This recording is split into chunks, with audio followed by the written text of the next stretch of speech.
Avec nous pour en parler, Francis Langlois, membre associé de l'Observatoire sur les États-Unis de la chaire Raoul Dandurand. Bonjour, Monsieur Langlois. Bonjour, Marianne.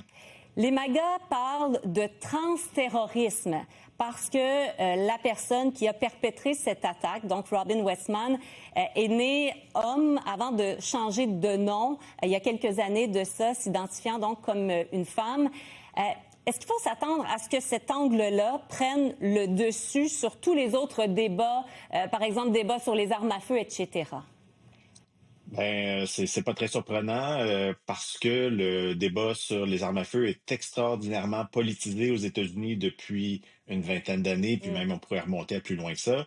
Et auparavant, donc pensons à la tragédie de Sandy Hook en 2012, où une vingtaine d'enfants ont été tués par un tueur. Ouais. À ce moment-là, les ancêtres, les proto-MAGA, si vous voulez, ou MAGA, pardon, donc se sont mis à dire que finalement tout ça n'était qu'une mise en scène, que les parents, les enfants et tout étaient des acteurs, etc., etc. Puis bon, finalement, là, cette théorie du complot-là a été défaite et même les parents ont poursuivi certains médias qui continuaient à propager cette rumeur-là.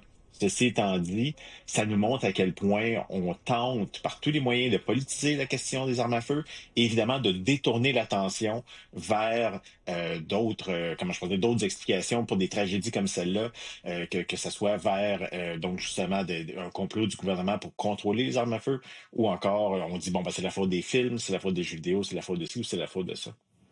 Robin Westman avait fréquenté cette école catholique, donc primaire.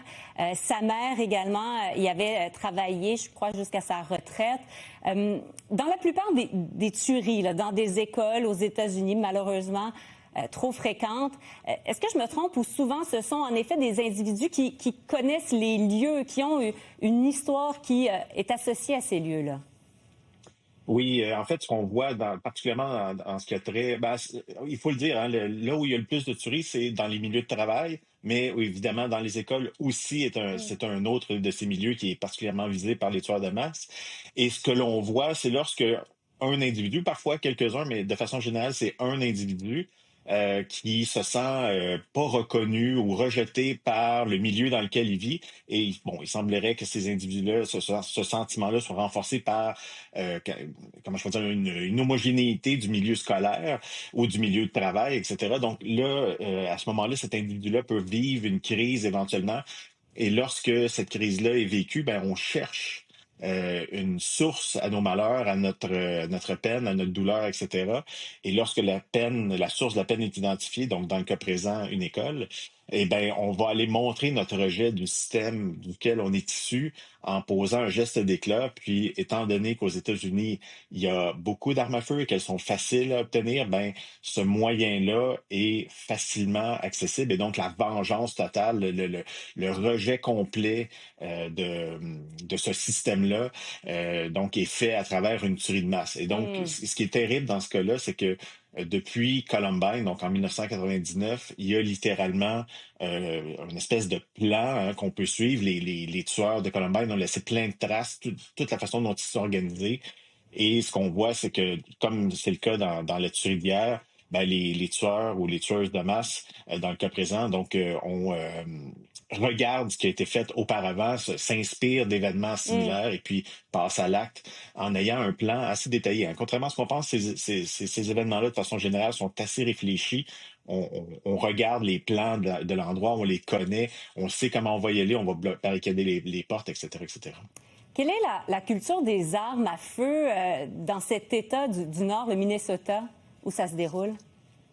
Un peu comme partout aux États-Unis, hein, évidemment, donc ces armes-là sont beaucoup plus disponibles qu'au Canada. Donc, évidemment, pour un État de l'Ouest, oui, il y a un peu plus de réglementation, mais ceci étant dit, la proportion de gens qui possèdent des armes aux États-Unis, puis particulièrement dans l'Ouest, est très élevée. Je n'ai pas les chiffres devant moi, mais une chose est sûre, évidemment, entre posséder une carabine puis posséder plusieurs armes à feu, puis surtout des armes de poing ou des versions civiles de fusils d'assaut, là, évidemment, il y a une différence. Ceci étant dit, il y a des millions de propriétaires d'armes à feu aux États-Unis et qui sont des gens sans histoire. Donc, il faut aussi relativiser ça, mais il reste que ces objets-là donne une puissance de feu, c'est le cas de le dire, donc une puissance de feu à un individu ou un groupe d'individus qui aujourd'hui dépasse même ce qu'il y avait sur le marché dans les années 70, Mm. peut-être début 80. Donc c'est pour ça que ça arrive, ces événements-là. Il nous reste malheureusement peu de temps, mais bon, Westman avait, semble-t-il, une fascination pour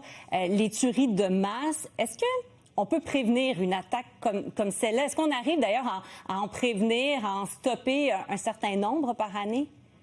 Oui, c'est important, évidemment, de mentionner qu'il y en a beaucoup qui sont déjoués parce que de façon générale, les tueurs de masse, même les gens qui vont se tourner vers l'extrémisme, hein, donc de façon générale, laissent des traces, laissent des indices, et cette fascination-là sur la sous-culture des tueries de masse, c'est un de ces indices-là. Hein, il y a aussi des indices du genre je vais passer à l'acte, je vais régler mes comptes, etc., Mm. etc. Et donc, des changements d'attitude soudains. Donc, de façon générale, on voit un pattern assez clair. Et une dernière chose, c'est qu'on le voit, les gens ont tendance à passer à l'acte à un moment où ils sont en crise. Pas nécessairement qu'ils ont des problèmes de santé mentale à long terme, parce qu'en fait, c'est plutôt rare les gens qui ont des problèmes de santé mentale qui posent ce genre de gestes-là. Ce qu'on voit, c'est plutôt des gens qui sont en crise, perte au niveau de l'emploi, amoureuse, etc., des quêtes identitaires, des choses comme ça. Donc, là, à ce moment-là, quand il y a plusieurs éléments qui se croisent, ben, il y a des signes avant-coureurs, effectivement. Francis Langlois, toujours éclairant. Merci beaucoup d'avoir été avec nous à LCN. Au revoir. Passez une bonne journée, Marianne.